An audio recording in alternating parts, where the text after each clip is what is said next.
ಮೊದಲ IPL ಟ್ರೋಫಿಗಾಗಿ 18 ವರ್ಷ ಕಾಯ್ಬೇಕಾಯ್ತು. ಆದ್ರೆ ಈಗ ನಮ್ಮ ಹತ್ರ 2 ಟ್ರೋಫಿಗಳಿದೆ. ಸತತ 2ನೇ ಬಾರಿಗೆ ರಾಯಲ್ ಚಾಲೆಂಜರ್ಸ್ ಬೆಂಗಳೂರು ತಂಡವನ್ನ ಚಾಂಪಿಯನ್ ಪಟ್ಟಕ್ಕೆ ಏರಿಸಿದ ಮೇಲೆ ರನ್ ಮಷಿನ್ ವಿರಾಟ್ ಕೊಹ್ಲಿ ಭಾವುಕರಾಗಿ ಈ ಮಾತುಗಳನ್ನಾಡಿದ್ದಾರೆ. ಗುಜರಾತ್ ಟೈಟನ್ಸ್ ವಿರುದ್ಧ ಜಯಬೇರಿ ಬಾರಿಸಿದ ಮೇಲೆ ಮಾತನಾಡಿದ ವಿರಾಟ್ ಕೊಹ್ಲಿ ತಂಡದ ಯಶಸ್ಸಿನ ರಹಸ್ಯ ಬದಲಾದ ರಣತಂತ್ರ ಮತ್ತು ಅಭಿಮಾನಿಗಳ ಬೆಂಬಲದ ಬಗ್ಗೆ ಮುಕ್ತವಾಗಿ ಮಾತಾಡಿದರು. 37 ವರ್ಷದ ಪ್ರಾಯದಲ್ಲೂ ಯುವಕನಂತೆ ಓಡಿ ಕೇವಲ 25 ಎಸೆತಗಳಲ್ಲಿ T20 ವೃತ್ತಿ ಜೀವನದ ಅತ್ಯಂತ ವೇಗದ ಅರ್ಧ ಶತಕ ಬಾರಿಸಿದ ಕೊಹ್ಲಿ ತಾವ್ಯಾಕೆ ಸಾರ್ವಕಾಲಿಕ ಶ್ರೇಷ್ಠ ಆಟಗಾರ ಅನ್ನೋದನ್ನ ಮತ್ತೊಮ್ಮೆ ಸಾಬೀತುಪಡಿಸಿದ್ರು. ಇದು ನಾನು ಯಾವಾಗ್ಲೂ ಕಾಣ್ತಾ ಇದ್ದ ಕನಸು.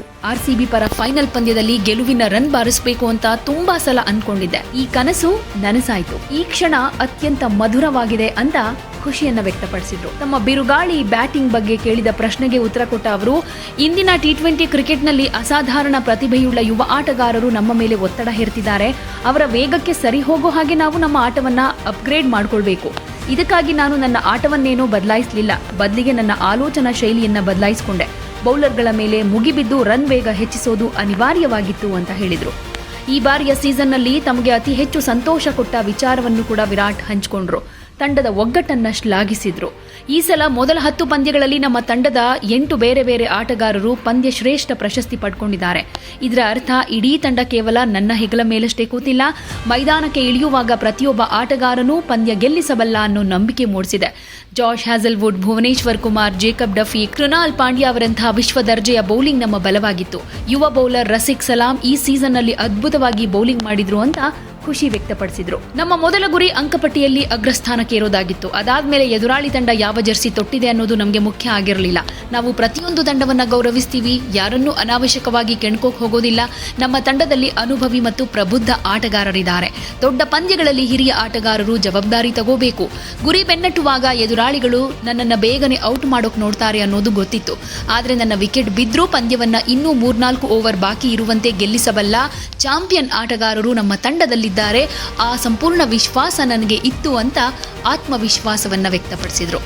ಹಾಗೆ ಲಾಸ್ಟ್ ಇಯರ್ ಮೊದಲ ಬಾರಿಗೆ ಟ್ರೋಫಿ ಗೆದ್ದಾಗ ನಡೆದ ಒಂದು ನೆನಪನ್ನು ಕೂಡ ಕೊಹ್ಲಿ ಬಿಚ್ಚಿಟ್ರು.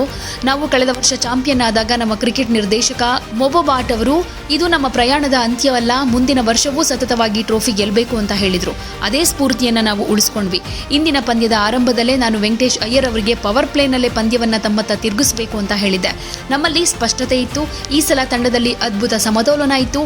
ಕಳೆದ ವರ್ಷಕ್ಕಿಂತ ಈ ಸಲ ಫೈನಲ್ನಲ್ಲಿ ಒತ್ತಡ ಕಮ್ಮಿ ಇತ್ತು. ಯಾಕಂದ್ರೆ ನಾವು ಲೀಗ್ ಹಂತದಲ್ಲಿ ಅಗ್ರಸ್ಥಾನದಲ್ಲಿದ್ವಿ. ನಮ್ಮ ಸಾಮರ್ಥ್ಯದ ಮೇಲೆ ನಮಗೆ ನಂಬಿಕೆ ಇತ್ತು ಅಂತ ಹೇಳಿದ್ದಾರೆ. ಹಾಗೆ ಫೈನಲ್ ಪಂದ್ಯ ನಡೆದ ನರೇಂದ್ರ ಮೋದಿ ಕ್ರೀಡಾಂಗಣ ಗುಜರಾತ್ ಟೈಟನ್ಸ್ ತಂಡದ ತವರು ಮೈದಾನ ಆಗಿದ್ರು. ಅಲ್ಲಿ ನೆರೆದಿದ್ದ ಕ್ರಿಕೆಟ್ ಪ್ರೇಮಿಗಳ ಬಗ್ಗೆ ವಿರಾಟ್ ಕೃತಜ್ಞತೆ ಸಲ್ಲಿಸಿದ್ರು. ನಮಗೆ IPLನಲ್ಲಿ ಕೇವಲ 7 ತವರು ಪಂದ್ಯಗಳಿಲ್ಲ, ಬದಲಿಗೆ ಎಲ್ಲ 14 ಪಂದ್ಯಗಳು ತವರು ಪಂದ್ಯಗಳೇ ಆಗಿರುತ್ತೆ. ಇಂದು GT ತಂಡದ ಹೋಮ್ ಗ್ರೌಂಡ್ ಆಗಿದ್ರು. ಮೈದಾನದಲ್ಲಿದ್ದ 90% ಅಭಿಮಾನಿಗಳು RCB ಪರವಾಗಿ ಜೈಕಾರ ಹಾಕ್ತಾ ಇದ್ರು.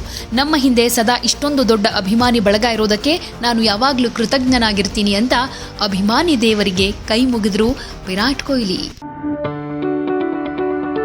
ಯಾವುದೇ ಸುದ್ದಿಯ ಅಪ್ಡೇಟ್ ಅನ್ನ ಮಿಸ್ ಮಾಡ್ಕೊಳ್ಬಾರ್ದು ಅಂದ್ರೆ ಈಗ್ಲೇ ಒನ್ ಇಂಡಿಯಾವನ್ನ ಸಬ್ಸ್ಕ್ರೈಬ್ ಮಾಡಿ. ನಿಮಗೆ ಬೇಕಾದ ಭಾಷೆಯಲ್ಲಿ ಎಲ್ಲಾ ಸುದ್ದಿ ತಿಳಿಬೇಕು ಅಂದ್ರೆ ಒನ್ ಇಂಡಿಯಾ ಆಪ್ ಅನ್ನ ಡೌನ್ಲೋಡ್ ಮಾಡ್ಕೊಳ್ಳಿ.